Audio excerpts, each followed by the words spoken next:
Hi Hey, there. Hey, JM Celi. Thank you for talking to me again. thanks This, for having me back on your show. Happy to be here. yeah, I'm excited.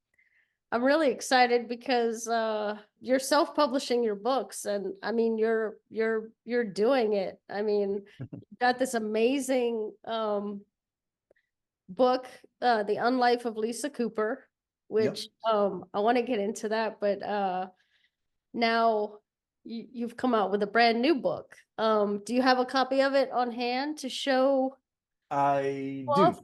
Yeah. Yes, I do. Okay. A See. Let's little see. bit of a glare, but it's The Cool. Vampires of 1863. Oh yeah. Let's see Lisa, but right behind, she's right behind you too. She is, yep. That's the first book. And that's Awesome. Okay. my ring light. The Unlife of Lisa Cooper. Yeah. Both of these books started out on Kindle Vella. Yep. Um, and you know, some people might or might not really know what that is. It's it basically you can read now it's 10 episodes for free, and then Yep. and then you use these things that Amazon sells, these tokens, but I Yep. guess they still give out like a few free tokens So for they don't give out free tokens anymore. They changed oh it. Now, instead of they used to say you can read the first three episodes for free, and then they gave you some tokens. Now they give you no tokens for free. But you can read the first 10 episodes of any series for free, and then afterwards you have to buy tokens, and a token costs about 100 for a dollar, and my episodes are about 2,000 words, and it's basically one token for every 100 words. So it costs about 20 tokens to read one episode yeah. of one of my Kindle Vella series, at 2,000 words each. I wonder, I mean, you've done some talks about Kindle Vella on your YouTube channel. I wonder, how do you feel about it now, like as a reader and as a writer? Like how, the pros and cons As or a reader, I think it's a neat way to consume content because it's still kind of like a serialized storytelling platform. yeah.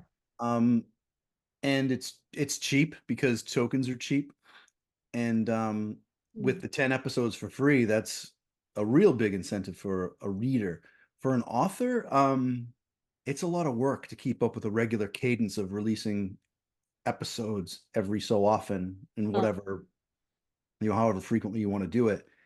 And then when with Amazon giving away, Kindle Vella is owned by Amazon. With Amazon giving away your first 10 episodes for free, the number of purchased episodes are going to go down. And that's what your royalties are based on and bonuses. mm. So I'm waiting and seeing what's going on. I'm definitely not making as much money on the series anymore with the change that happened. So Yeah, I think as a writer, I'm also growing a little more skeptical of Kendall Vella. yeah. And as a reader too, because like with your book, for example, I feel like I was like, do I want to buy episodes? No, because I I want to have the book, you know? And Yeah, it's like I just feel like the book, I mean, like I know obviously you make changes to it and you make it better. So I feel like the book is a better investment. And it's just, I can also read the book on any device, whereas on Kindle Vella, you right, can only read it on like an iPad, or you can only use your app. You can't use your actual Kindle. And right, the whole reason that I love my Kindle so much is because it's so lightweight. And so like as a reader, I find that I'm not even attracted to Kindle Vella as much anymore, but right. I digress. I wonder if Amazon might if they might kind of change that in the future. I hope so. But I would think it makes sense for them to do it because they yeah. want to have it. And it's weird because it works on some mobile devices, but not others. It's very inconsistent. Oh, okay. And it's not available outside of the US, which is there's a a I know. huge market outside of the US. And Yes. you can't get Kindle Vella outside of the United States. So Yes. that's an opportunity they could Oh, explore too. oh yeah, that's a huge loss right there. Yeah. Uh, but anyway, okay, so Lisa. Now, Yes. um, what's so special about Lisa Cooper? Well, Lisa Cooper is a vampire who was turned into a vampire in the year 1860. The Unlife of Lisa Cooper series takes place in modern day. It's 2020 something. I don't really pin a specific year on it. Yeah. Um, but I think what's special about her is that compared to her other contemporaries, the other vampires that she associates with, she's done a tremendous job of keeping the temptations, the dark temptations of her curse at bay. So while she's still very strong and swift, and she's got, charming gaze, and she's got all the vampire powers, turning into a bat and a wolf, and she's got all that stuff. She can't do them as well as some of her other compatriots who have embraced the curse and drank from that well of power. Um, as a result of that, she's not as strong, but she also has her skin has the color of life a little bit. Her skin's slightly warm to the touch, which is unheard of for a vampire her age. Most vampires her age are very pale, if not death-like, and cold to the touch. And they've lost their humanity. The aspects that made them who they were in life have been whittled away for the terrible things they've done to take that power on. Whereas Lisa has chosen humanity and holding on to the remnants of the woman she was in life in lieu of power. That I think that's what makes her so fascinating. Um, for me, like, how does she hang on to that humanity? And like in this new book, which is actually the prequel, um, she is like she loves her family so much, but she doesn't want to let go of that. Yep. Like, and so it's like it's a little bit confusing though, because you're like, okay, how did she how did she get this way? Like, how did she become a vampire? Like, how, and then that sort of opened up for me all sorts of questions about, well, how does a person end up becoming a vampire? Like, do you want to talk about that a little bit? Or Yeah, you bring up a really good question because when I was really talking about, or not talking about, but thinking about doing a prequel, I really wrestled with the idea of, should I go all the way back to when she becomes a vampire and show it on the page? And I decided not to because I feel like that would have been a very sort of buyer beware tragic story where, she enters into this kind of agreement and then realizes, oh, I've made a very terrible mistake. And I think that story would have been a bit of a tragedy. mm, And the theme of Lisa is nothing but if it's nothing but hope, uh, where I like to say, here's this dark, vampire, but there's hope. She's clinging to her convictions and things like that. mm, So I thought the better story to tell would be 3 years after she's become a vampire, and then sort of the rising action of her entering into vampire society and being thrust into those politics and everything. But there is a story behind her origin, and I may talk about that on page, sort of in a future book, like a present day. She may tell a story, or I'm not sure how I'm going to get that story out. But basically, I'll share this here. This is kind of an exclusive for okay. you because I'm not sure I've talked about this on. I haven't talked about it on my channel. I know that. Um, she was she's an Irish immigrant, and in the 1800s, Irish were really not welcome in in the United States all that much by the people that lived there. and Boston was no exception. New York was kind of the same. We've all seen those signs, Irish need not apply, all this kind of stuff. That there was a lot of anti-Irish sentiment in the 1800s. And the vampire who would eventually become her creator was hunting in the north end of Boston where the Irish had settled. And he couldn't charm her. Her willpower, if you will, was too strong. Now, he probably could have if he really forced it, but he didn't bother. He was too intrigued by her uh, to try again. And I haven't really worked out all the details, but basically somehow he kind of became infatuated with her, not romantically, but just like this person's very interesting, and I like that. And meanwhile, Lisa, or her name is actually Siobhan because uh, her original Irish name is Siobhan. Siobhan was having these problems with uh, Yankees, basically the native people of Boston, where they were very anti-Irish, and they would, in the 1850s and through the 60s, there was a lot of violence against Irish, and her family was being targeted and everything like this. Her father, her brother, and she chose to become a vampire to gain power, uh, to deal with these ruffians and protect her family, which is very contrary to the Lisa that we know, right? Making a deal for power to, you know, sacrificing who she is to become this other thing. And I think a lot of the cornerstone that made her who she is was forged in that moment when she realized I've made a terrible mistake in becoming this thing. Now I can't see my family. I can't go home during the daytime. I can't be this person who I used to be. I'll burn in the sun, all this stuff. Yeah. And that's sort of where she was kind of forged in the fire and said, I'm drawing the line in the sand right here and no further. I'm not going to lose myself any more than I already have. Okay. I see. Yeah. That's kind of where what the sense that I got from her, that she was this immigrant and she loved her family so much, but they were struggling obviously, and she saw this opportunity to kind of get some power. But Yep. with power, it's a trade-off, right? It, yeah. It's It's not always good. yeah.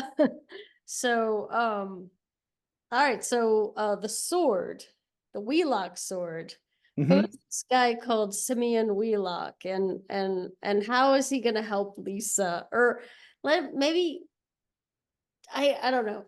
Maybe this is a spoiler, and maybe you don't want to go into this, but do we get an explanation of how she becomes Lisa Cooper instead of being Siobhan?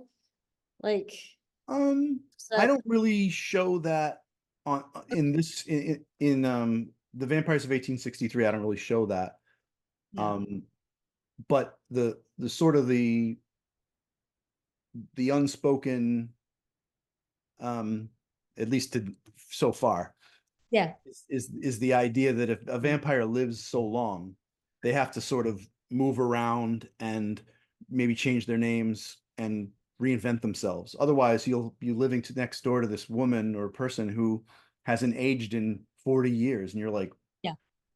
what's up with Siobhan? Yeah, she can't be too Irish, of course. I mean, she has Right. to be something a little more American sounding, a little more kind of milk toast, I guess. But Exactly. yeah. Exactly. So the sword, yeah, the Hmm. Wheelock sword, the Simeon Wheelock, and I know Thomas Emery. Is that how you say the name? Um, Thomas Amory. Yep. the These were legend. real people that lived in Yeah, Boston. Yeah. yeah, yeah. Okay, so like what's the legend behind the Wheelock sword, and how does this help Lisa? So I Um, don't want to give away too much because there's a lot yeah, of yeah, reveals around that item. But I will say, so there is a sword, and I Simeon Wheelock was someone that was um, a weaponsmith in Uxbridge, Massachusetts during the Revolutionary War. And the sword that he forged, according to me, Yeah. he didn't really do this, but he was a real person, winds up in Siobhan's hands. And that leads to the whole thing that I can't really talk about. But this guy, Thomas Emery, is involved in it too, because I wanted to find a sort of a prominent Boston socialite that was alive back then, Mm. um, who was also a historian. So it's very, I had a very criterion. Like, you have to be, someone prominent in the city Yeah. who is a historian. And this guy was obsessed with, oh my God, I forget, some Revolutionary War general. And he wrote a book on him and all this kind of stuff. And um, he had paintings by John Copley Singleton and everything. And if you don't know John Copley Singleton, he's the guy that painted the famous painting of Paul Revere. If you do a Google search on Paul Revere, it's his painting that'll come up. Um, they use a knockoff version for the bottles of Sam Yeah. Adams beer. Yeah. Yeah.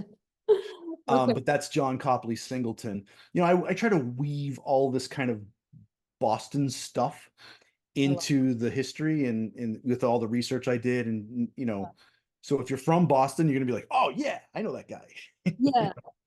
Yeah. Yeah. Yeah. I actually, I love that so much. Yeah, because I'm not from Boston, but I love Boston. It's a special place. Yeah, I've not, I don't live in the city, but I live like right outside of it, maybe 40 minutes away. We don't want to talk too much about the sword. I'm just really curious about what's gonna happen there. But I guess I just need to go and read the book. Um so there's so many terms, and I wrote a few things down because I had so many questions about, last time I was so fascinated by all the Irish folklore in your story, and this time there's more. And of course it's a little bit confusing because her Irishness is something that is considered a negative, as you touched on before. Yep. Um, but it feels like a lot of the culture, even among the vampires, feels very Irish. And Yes. like for one, I'm not sure if I'm pronouncing it right. It's either the Sciatic predominance, The Scalic predominance. Yeah. Scalic, Scalic The predominance. Scalic is the Irish word for shadow. Okay. Yeah. So it's basically the shadow government. The shadow government. Yeah. Okay. All Which right. So which that's the is Ministry of the Magic. Fey Lords kind of influencing vampires. Okay. Um, yeah, yeah. So you're absolutely right. So there's a lot of Irish stuff among vampires because in my setting, in my lore, the very first vampire was an Irish king, a horrible, horrible man. And this actually comes from an old Irish tale about this guy named King Abertach, who was awful. He just mistreated his subjects and he was just a terrible tyrant. And he was cursed by the gods to drink blood for all eternity. And so when I was thinking about the origins of vampires in my setting, I thought, oh, that's the guy, that's my guy, you know. Hmm. And so they use words. They use some Irish words, like they'll use the word pashti, which means child. So if there's a young vampire like Siobhan in this book, she's constantly referred to as a pashti because she's young and inexperienced. Um, Okay. and I think there's another word called abiak, which is something like that, which means maturity. So when you're a pashti, you learn the ropes, you learn how to be a good vampire and all this kind of stuff, and until you can hunt on your own. And then you gain your abiak, which is your maturity, and then you're kind of like, okay, you can Abiyak. Okay. go go be on your own and good luck. Yeah, yeah. And then there's this the relationship between the vampires and the Fae. And I guess sometimes it's good, and sometimes it's even there's like a nobility. Yes. What's that word? Is the Sidhe Oh, the she. she? Okay. Yeah, the she are well, they used to be, according to Irish folklore, the she are a type of, I guess you can call them fairies, fae. They're kind of their own thing. They're basically human-sized Okay. fae. But they used to be the Tuatha De Danann, which are the gods of Ireland. And the belief is that when the Tuatha De Danann, the original gods, were driven out of Ireland, they devolved into she, which were like these magical fae-like beings that Oh, were once gods. But in my setting, not all the Tuatha De Danann devolved. Some of them still retain their divine powers, and the gods are still out there, but some of them have, become she. So that's kind of who they are. yeah, because you've got like the the madam of the Crocus Tavern. She's a she, right? Yep. Am I saying it right?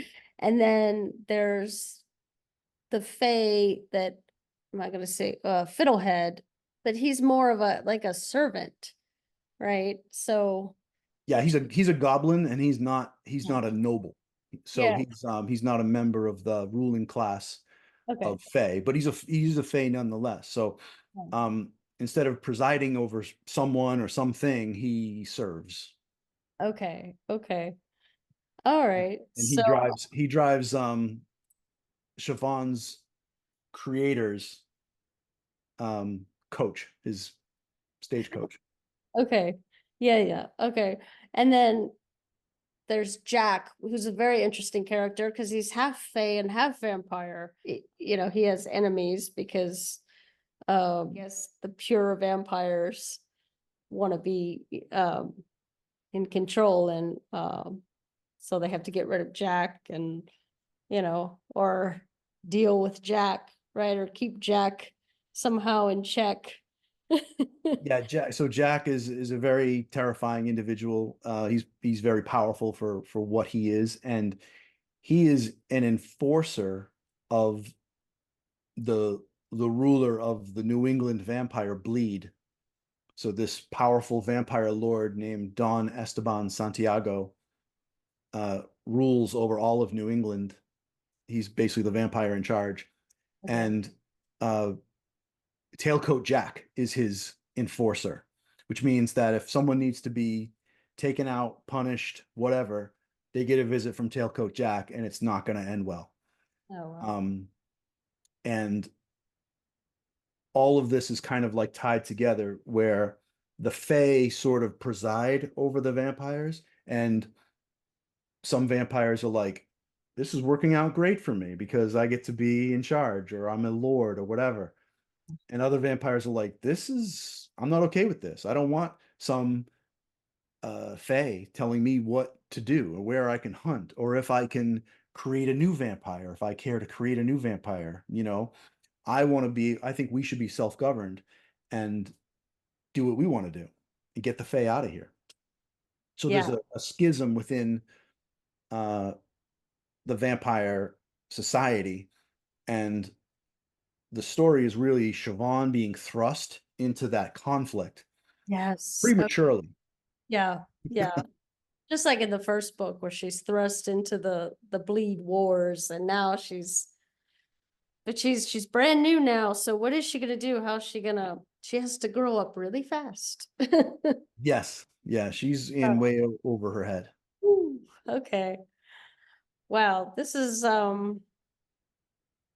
exciting. So are there any plans for any other Lisa adventures? Maybe a Yes. middle. You've got Yep. you did the end and now you've got the beginning, and maybe you'll do a middle. So, well, yes to all of that. So, there's going to be a book two to the Unlife of Lisa Cooper. So that continues her adventure in the modern day. Okay. And I'm in the middle of writing that. I'm maybe 50 something thousand words into it. So that's coming along. Okay. And I'm going to answer a lot of these questions about her origin and some other things that are hinted at Okay. in my other books. And then I want to go back and say, okay, here it is 2020 something. I've given you what's going on in 1863. There's a lot of time in between here. And I want to flesh that out a little bit, maybe do some short stories or whatever, showing her in through the years. What is she doing in the 1950s? Little short story maybe. I haven't figured out exactly what we're getting or what I'm going to write, but Yeah. I definitely want to fill in those gaps. In fact, I do have a short story written. If you sign up for my newsletter, you get it for free. Okay. Um, but it's called The Mezzanine Speakeasy, and it takes place in 1925. It's a very short story. It's maybe a 15-minute read or something like that. Very short, um, maybe 20 minutes. But basically, the premise is that Lisa goes to a vampire bar where they basically serve regular drinks on the bottom floor and a mezzanine level on the top where they serve blood. And federal agents raid the club thinking that, this is during Prohibition. So they raid the club thinking, oh, this is a bootleg establishment. Wow. And there's all these vampires inside. And everything just goes to hell. And Lisa's kind of caught in the middle of it. And, being the kind of humane vampire that she is, she's got her loyalty to her vampire bleed. But then there's all these federal agents that are really just doing their job and they're getting murdered. So she's kind of caught in the middle of, what do I do? And she's got to survive herself because the bullets start flying. So it's it's a kind of a high stakes. Um, it's short but packed with a lot of action. But you get that for free if you sign up for my newsletter. So filling in little gaps here as I go. Awesome. So, okay, newsletter. All right. I'll put everything on the screen here so people can sign up for that. But let's go ahead and tell people how they can sign up to your newsletter. Yeah, if you go to jmchaley.com, it's JMCELIE. Yeah. There's a link that just says newsletter. Okay. You click on that, sign up, and the next time my newsletter comes out, I release them every month. You'll get um you'll get a download link. You can grab it. Okay, yeah, and we'll put the links in the show notes and on YouTube in the description below. So, or if you're listening on a podcast, it'll all be on in the show notes. So, Nice. this is great. Thank you. I guess we're running out of time. Oh, well, actually, we have 9 minutes left. But is there anything? What else do you want to tell us about Lisa or Siobhan? Yeah, I just love this character, and I feel like, or at least I hope that it comes through on the page. When you writing something that you adore, um, and this is a very emotional. There's a lot of feels in these books, like the Unlife of Lisa Cooper has a cool dog in it, Chewy. So there's cozy moments, there's very sweet moments, there's certainly action and adventure, and she's biting people, and that's she's a vampire still. But there's moments where you can kind of uh she just kind of rolls back and lives in that humanity that she's clinging to so dearly. And those I love writing those moments as much as I love writing, her beating the crap out of some jerk who's trying to hurt someone she cares about. So um it's just a real labor of love, these stories, and I really just hope that the people that read them enjoy them as much as I enjoyed writing them. Yeah, you do a great job with describing the kind of bloody gory stuff because it's honestly like it's just right. It's not too much, it's not too, sometimes people go a little overboard, but Yeah, you really strike a great thank balance you. Thank there. you. Yeah. Yeah, Uh it's not horror, so I don't want to go too bloody or gory or anything like that, but she is a vampire. So, there's blood on the page. yes. It's gonna happen. Gotta be some Yeah. blood, Yeah. yes. All right. Well, have a great night. Okay, thank you You for the too. doing Thank this you for again. having me. It was so much fun. Thank you. Yes, thank you. All right, good night. Bye.